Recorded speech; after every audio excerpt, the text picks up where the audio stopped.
તો મિત્રો આજે આપણે જાણીશું એસિડ બેઝ અને ક્ષાર વિશે। તો આપણે રોજિંદા જીવનમાં જાણતા કે અજાણતા એસિડ અને બેઝનો ઉપયોગ કરતા જ હોઈએ છીએ। આપણા શરીર માટે પણ એસિડ અને બેઝ જરૂરી છે। એસિડનો ઉપયોગ પણ આપણે શરીરમાં કરીએ છીએ અને બેઝનો ઉપયોગ પણ કરીએ છીએ। તો આવો આપણે જોઈએ એસિડ શું છે, બેઝ શું છે। તો એસિડ છે એ સ્વાદે ખાટા હોય છે, બેઝ છે તેનો સ્વાદ કડવો અને તુરો હોય છે। એસિડ છે એ સ્પર્શે પાણી જેવા હોય છે, બેઝ છે તે સ્પર્શે સાબુ જેવા ચીકણા હોય છે। એસિડ છે એ ભૂરા લિટમસ પત્રને લાલ બનાવે છે, બેઝ છે તે લાલ લિટમસ પત્રને ભૂરું બનાવે છે। એસિડ છે એ જલીય દ્રાવણની અંદર હાઇડ્રોજન એટલે કે H+ આયન મુક્ત કરે છે, બેઝ છે તે જલીય દ્રાવણમાં હાઇડ્રોક્સાઇડ આયન મુક્ત કરે છે। હાઇડ્રોક્સાઇડ એટલે OH- હાઇડ્રોક્સાઇડ આયન મુક્ત કરે છે। એસિડ છે એની pHનું મૂલ્ય કેટલું હોય તો કે એસિડ છે એની pHનું મૂલ્ય 7 થી ઓછું હોય છે, જ્યારે બેઝ છે તેની pHનું મૂલ્ય 7 થી વધુ હોય છે। તો આ આપણે જોયું એસિડ અને બેઝ। આપણે જાણી શકીએ છીએ કે જેનો સ્વાદ ખાટો હોય તેને કહેવાય એસિડ, જેનો સ્વાદ તુરો હોય અથવા કડવો લાગે તે બેઝ પ્રકાર હોય। જે એસિડ છે એ ભૂરા લિટમસ પત્રને લાલ બનાવે છે, જ્યારે બેઝ છે તે લાલ લિટમસ પત્રને ભૂરું બનાવે છે। જ્યારે આપણે pH માપક્રમ પરથી pH મૂલ્ય મેળવીએ ત્યારે 7 થી ઓછી pH આવે તો આપણે કહી શકીએ કે તે એસિડ છે, અને 7 થી વધુ pH આવે તો આપણે કહી શકીએ કે તે બેઝ પ્રકૃતિ ધરાવે છે। હવે ક્ષાર છે જે એસિડ પણ નથી અને બેઝ પણ નથી। ક્ષાર છે તેના સ્વાદ અલગ અલગ હોય છે, તે જુદા જુદા સ્વાદ ધરાવે છે। ક્ષાર છે તે લિટમસ પેપર પર કોઈ પણ પ્રકારની અસર દર્શાવતું નથી, જ્યારે એસિડ છે એ ભૂરા લિટમસ પત્રને લાલ બનાવતું, બેઝ છે તે લાલ લિટમસ પત્રને ભૂરું બનાવતું, પરંતુ ક્ષાર છે એ લિટમસ પત્ર ઉપર કોઈ પણ પ્રકારની પ્રક્રિયા આપતું નથી। તેથી ક્ષારની pHનું મૂલ્ય કેટલું હોય? 7 હોય છે। આપણે એસિડમાં જોયું કે એસિડની pHનું મૂલ્ય 7 થી ઓછું હોય છે, બેઝની pHનું મૂલ્ય 7 થી વધુ હોય છે, પરંતુ ક્ષાર છે એની pHનું મૂલ્ય 7 હોય છે, કારણ કે તે લિટમસ પત્ર ઉપર કોઈ પણ પ્રકારની અસર દર્શાવતું નથી। એ ક્ષાર છે આપણે કહી શકીએ કે ક્ષાર છે તે એસિડ પ્રકૃતિ પણ નથી, બેઝ પ્રકૃતિ પણ નથી। હવે આપણને ખબર કઈ રીતે પડે કે જે પદાર્થ છે તે એસિડિક છે કે બેઝિક છે? તો એનો આપણે જાણવા માટે કોઈ પ્રકારના સૂચકનો ઉપયોગ કરીએ છીએ।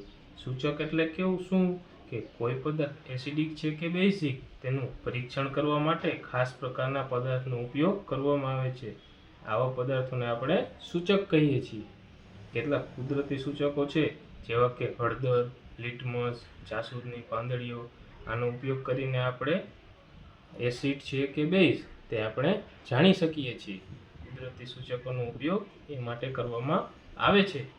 હવે મિત્રો આપણે જોઈએ કે એસિટિક એસિડ છે એ શામાં જોવા મળે તો કે વિનેગરમાં જોવા મળે છે।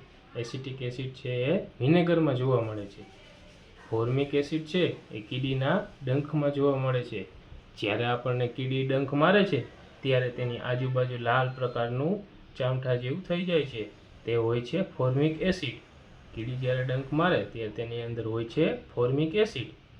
સાઇટ્રિક એસિડ છે એ આપણને નારંગી કે લીંબુ જેવા ખાટા ફળોમાં જોવા મળે છે, એટલા માટે જ આપણને લીંબુ થોડા ખાટા જેવા લાગે છે। સાઇટ્રિક એસિડ હોય છે લીંબુની અંદર અને નારંગીની અંદર। લેક્ટિક એસિડ છે એ દહીંની અંદર હોય છે। આપણે જ્યારે દહીંને જોઈએ ત્યારે દહીંની અંદર લેક્ટિક એસિડ હોય છે। ઓક્ઝેલિક એસિડ છે એ પાલકની અંદર હોય છે। એક્ઝોર્બિક એસિડ છે એ આમળા, સાઇટ્રસ જેવા ફળોમાં હોય છે। ટાર્ટરિક એસિડ છે એ આંબલી, દ્રાક્ષ તથા કાચી કેરીની અંદર હોય છે। એસિટિક એસિડ શેમાં હોય છે? વિનેગરમાં। કીડીના ડંખમાં શું હોય છે? Formic acid. સાઇટ્રિક એસિડ શેમાં હોય છે? નારંગી, લીંબુ જેવા ખાટા ફળોમાં। લેક્ટિક એસિડ શેમાં હોય છે? દહીંની અંદર। ઓક્ઝેલિક એસિડ આપણને ક્યાંથી મળે? પાલકમાંથી. એક્ઝોર્બિક એસિડ આપણને ક્યાંથી મળે? આંબળા, સાઇટ્રસ જેવા ફળોમાંથી. ટાર્ટરિક એસિડ આપણને ક્યાં મળે? આંબલી, દ્રાક્ષ તથા કાચી કેરી અંદર. હવે જ્યારે એસિડ અથવા બેઝની પ્રક્રિયા કરીએ આપણે ત્યારે તે પ્રક્રિયા કેવી થાય? તટસ્થ થાય છે. જ્યારે એસિડ અને બેઝની સાથે પ્રક્રિયા કરી તો તે પ્રક્રિયા આપણને તટસ્થીકરણ તરફ લઈ જાય છે. તો એસિડ તથા બેઝ વચ્ચે થતી પ્રક્રિયાને આપણે તટસ્થીકરણ પ્રક્રિયા કહીએ છીએ. આ પ્રક્રિયામાં આપણને પાણી, ક્ષાર તથા ઉષ્મા ઉત્પન્ન થાય છે. જ્યારે એસિડ વત્તા બેઝ એટલે એસિડ અને બેઝની સાથે પ્રક્રિયા કરીએ તો આપણને શું મળે? ક્ષાર મળે પ્લસ પાણી મળે અને થોડી ઘણી ઉષ્મા પણ ઉત્પન્ન થાય છે. HCl છે તે હાઇડ્રોક્લોરિક એસિડ છે. તેની આપણે સોડિયમ હાઇડ્રોક્સાઇડ સાથે પ્રક્રિયા કરીએ તો આપણને શું મળે? તો કે NaCl સોડિયમ ક્લોરાઇડ વત્તા શું મળે આપણને? પાણી. આ આપણે જોયું કે તટસ્થીકરણ પ્રક્રિયા આપણે કરવી હોય તો એસિડ અને બેઝ બંનેનો ઉપયોગ કરીએ છીએ. તેનાથી આપણને ક્ષાર મળે છે અને પાણી મળે છે અને ઉષ્મા પણ છૂટી પડે છે.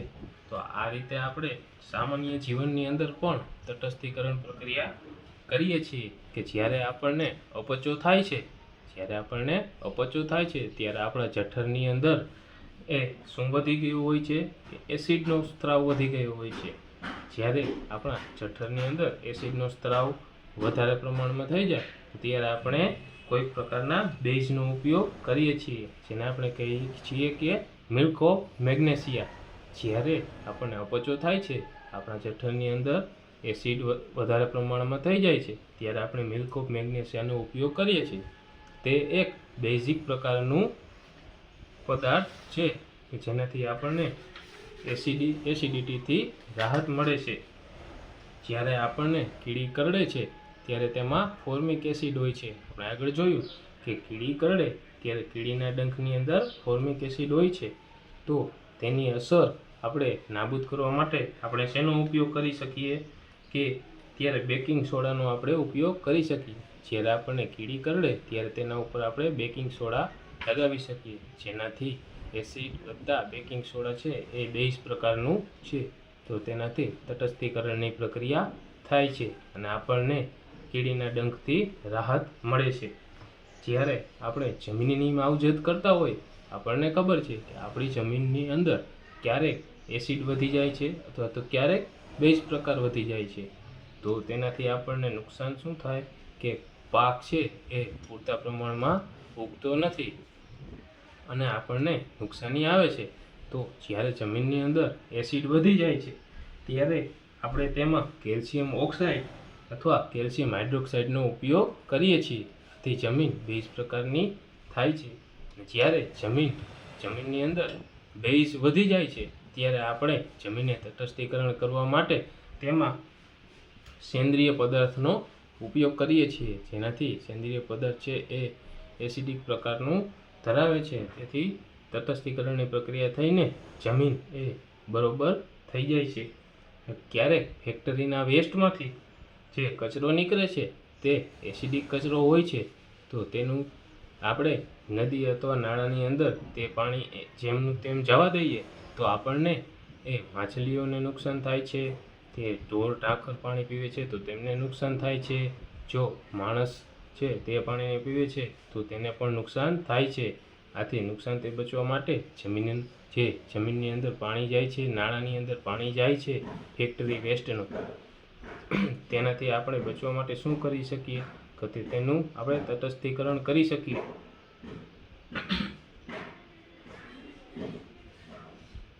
તેમાં ફેક્ટરી વેસ્ટની અંદર આપણે બેઝિક પ્રકારના પદાર્થો ઉમેરીને તે પાણીને તટસ્થ કરી શકીએ.